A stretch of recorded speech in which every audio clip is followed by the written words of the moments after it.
sums up the entire film experience of watching it is, what should I say for the camera? Good? There's a moment, the beauty of the film is that you're not sitting there waiting for this event to happen. That they do give the story enough of us, our world, your world, leading up to these extraordinary moments to kind of feel you get a fully fleshed experience. But there is a moment when James Franco, you can see in his face, the decision has been made. He is going to do this one thing to himself in order to survive. And to me, it was probably the most beautiful moment in the film because you just see that determination. And so here you are, the man that this movie's inspired. And I want to know what that thought was like when you finally just sat there and you realized it was time to make a move. It was an epiphany. It was a very euphoric moment because the resolve had been there for days, as you see James going through this experience, trying to amputate his arm, discerning the tourniquet, and then attempting to saw at first through his arm, and then stabbing his arm, but being stymied by the bones that are too durable for the knife at this point, which is so dull from trying to chip away at the boulder that it can't possibly go through those bones. And as I realized in the very last of the 127 hours, as it was, that I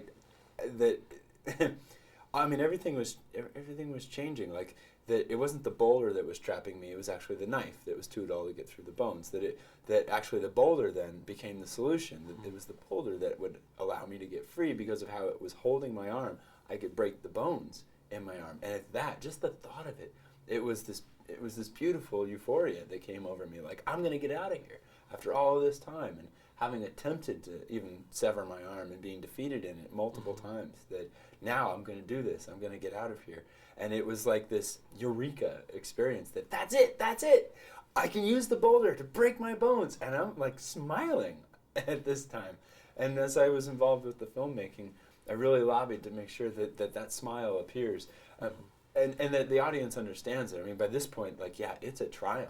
He's going to get out of there, and we're really rooting for him to do it. As much as in the beginning, as an audience member, we might walk in thinking, like, this is a movie about a guy who cuts his arm off. And we know that going into it, and yet it's almost like a surprise when it actually happens, as well as the climax that maybe we know is inevitable, and we know that it's coming, but yet it's so well orchestrated that when it arrives, like, it's graphic and intense, but it's also something that I think conveys that sense of liberation and euphoria, freedom that really is about the joy of life. Now, this is the third incarnation of your life story. You had the actual experience itself, the book you wrote about it, and now this film. And as the narrative starts to morph, because now it's a film experience, it's a little different than actually living it or writing about it. Obviously, it's still an entertainment. How has that narrative changed for you as you see this evolve and become different things? Well, I think to some extent it making the film has helped me understand my own story with some different insight. It's helped me understand how I've changed and grown really in the last 7 years now. So it's given me a new perspective on it, which I think you could imagine is just going through the effort of translating it, watching how Danny and the team bring out themes that were real for me, but through fictionalized devices. So that there are times where there's something that isn't factually true, but that it conveys an emotional truth, and I like that it helps me understand and distill what was real and what was there, because I can see, that actually like brings that across more than me just saying that I was becoming delirious. But you see this like exchange where James is interviewing himself, and then there's like arrogance there and self-criticism.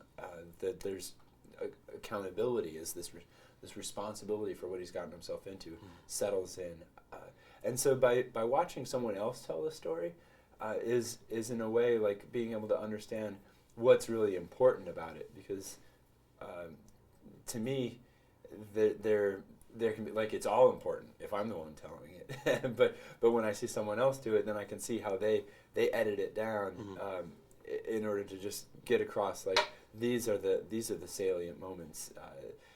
These are the important experiences. These are the emotions that are running through there. And at the same time, I say that so it has given me new perspectives, And on the other hand, they tell it so authentically that it's still my story.